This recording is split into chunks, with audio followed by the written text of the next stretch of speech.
Good morning. This is DealBook, your daily briefing from the New York Times, for Tuesday, July 28, 2026. I'm Andrew Ross Sorkin, and we have a packed edition today.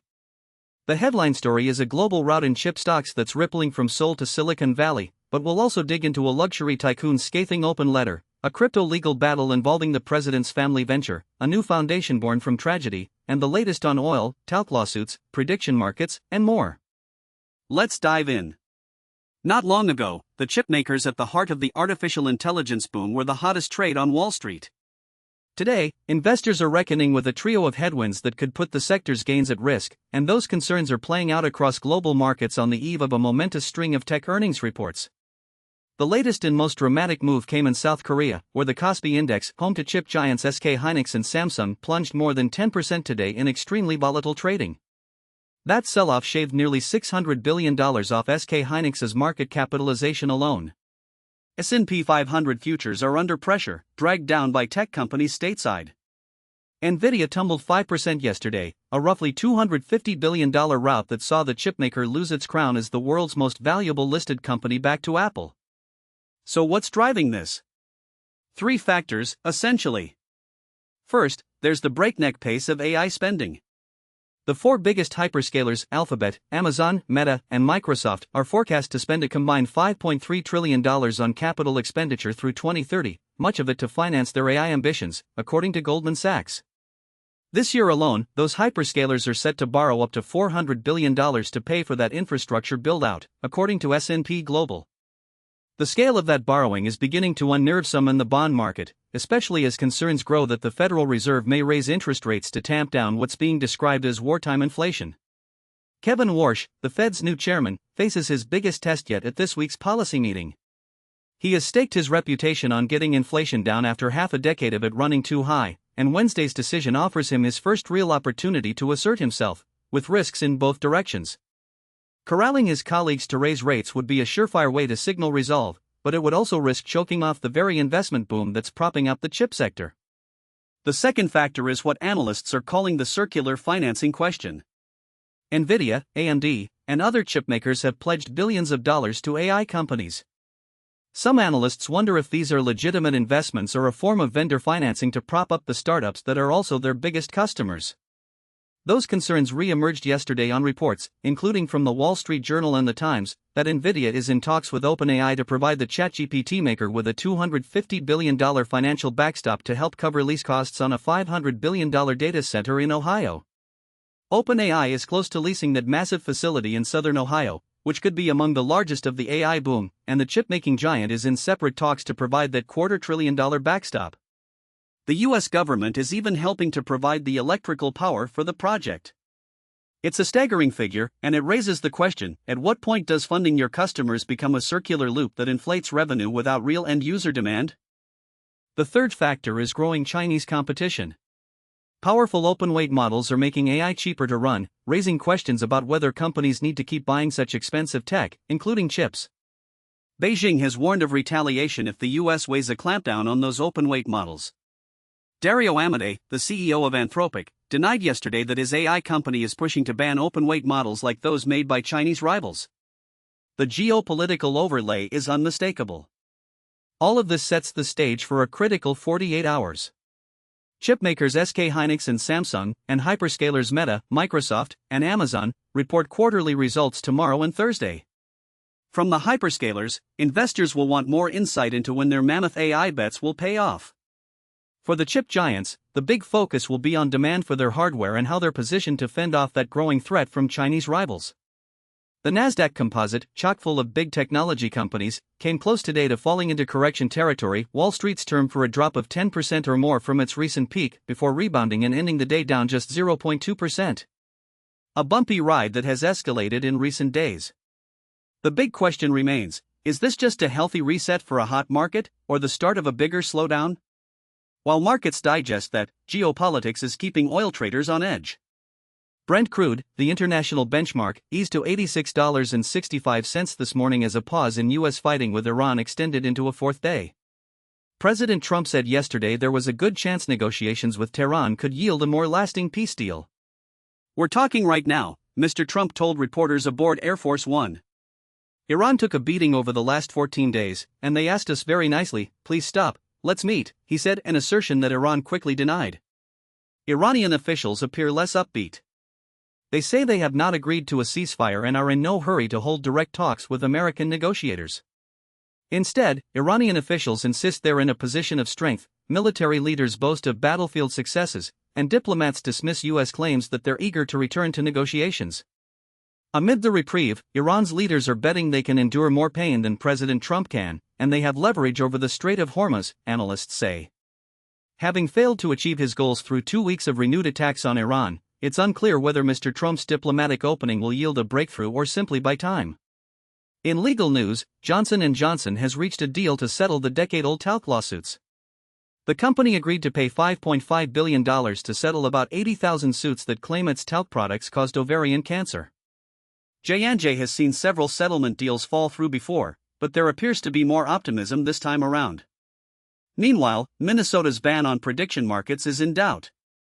A federal judge on Monday blocked a Minnesota state law that would have made it a felony for most prediction markets to locally operate and advertise, siding with the Commodity Futures Trading Commission and the market's Kalsher and Polymarket, which had sued to stop it. The law was set to take effect on Saturday. The CFTC, a federal agency that oversees prediction markets, and the two companies argued that the platforms can be regulated only at the federal level. The CFTC has now sued more than a dozen states that have tried to use anti-gambling laws to block prediction market trading. Judge Kate Menendez of the U.S. District Court granted the preliminary injunction, a significant win for the industry. Now, let's turn to Paris, where shares in LVMH are gaining this morning on renewed hopes of a turnaround at the luxury goods conglomerate that's home to Dior handbags and Hennessy cognac. But the thing everyone seems to be talking about is Bernard Arnault's social media savoir-faire. On Sunday, the 77-year-old fashion tycoon delivered a rebuttal to Le Monde's 6-part series investigating potential ruptures in the Arnault family power structure. He wrote an open letter dripping with sarcasm, titled Simply Merci, that the company posted on X and was quickly translated into English by users. It is, as we said in the newsletter, quite a read.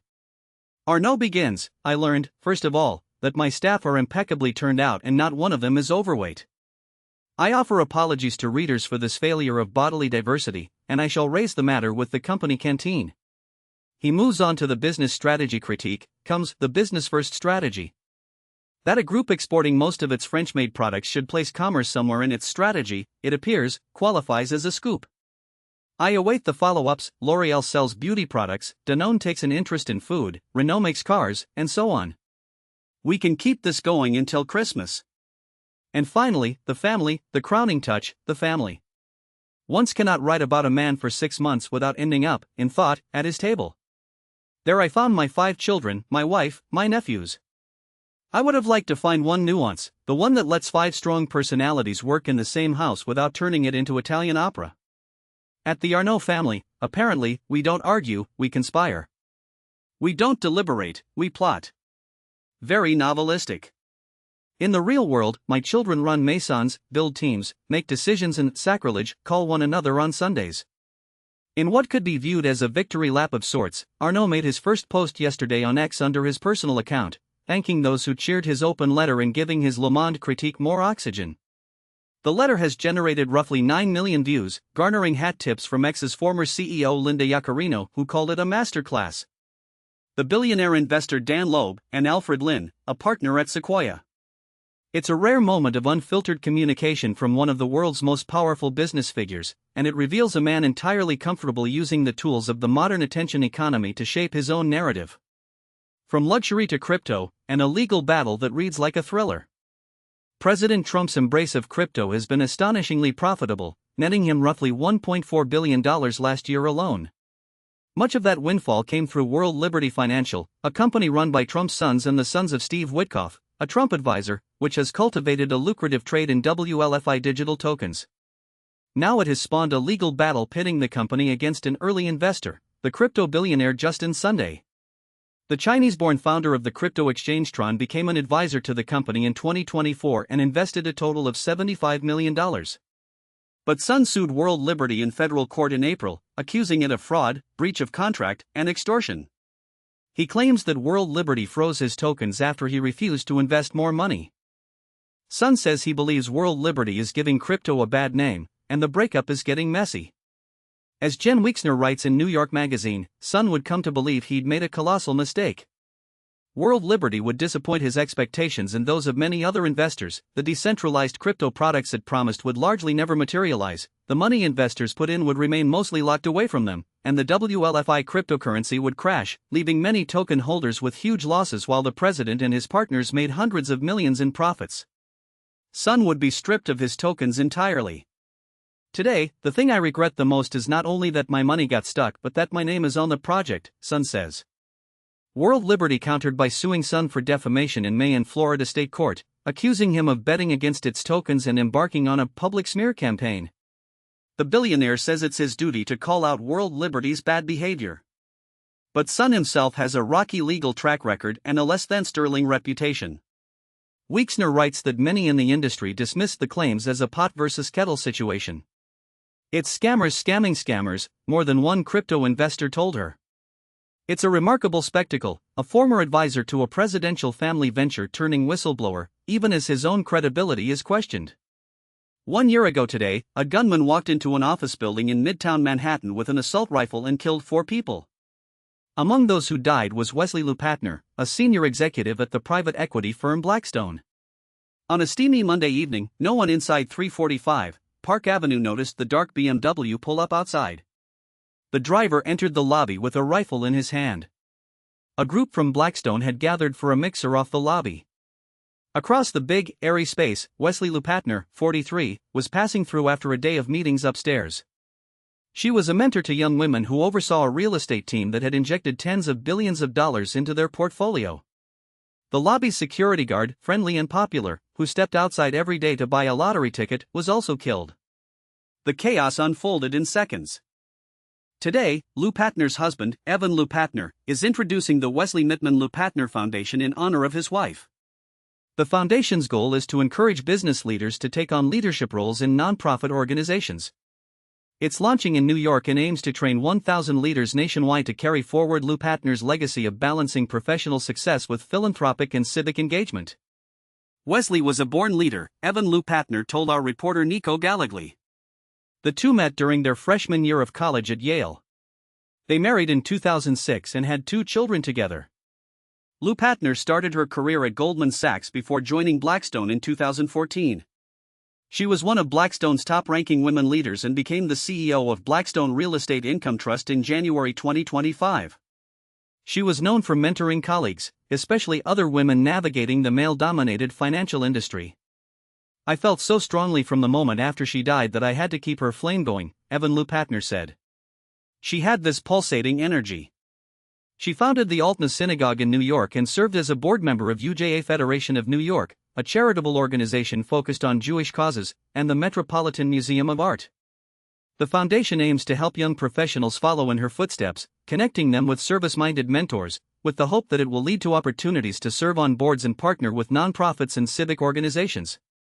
The organization's advisory board includes Ken Kaplan, the global co-chief investment officer of Blackstone, Brian Friedman, the president of the investment bank Jefferies, Chris Lee, a partner at the private equity firm KKR, and others. Evan Lupatner will serve as chair, a position he said he'll balance alongside his full-time role as managing partner at the private equity firm he founded, Horizon Partners, and raising his 2 teenage children. Wesley was the expert juggler, he said. I have become better than I ever thought I could be, but I'm still junior league compared to her. Before we close, a quick speed read on a few other items moving markets and headlines. David Ellison, Paramount CEO, told staff he is highly confident the merger with Warner Bros. Discovery will close, despite recent legal setbacks. Ares Management, the investment group, reportedly has held talks to acquire the private equity firm Leonard Green & Partners.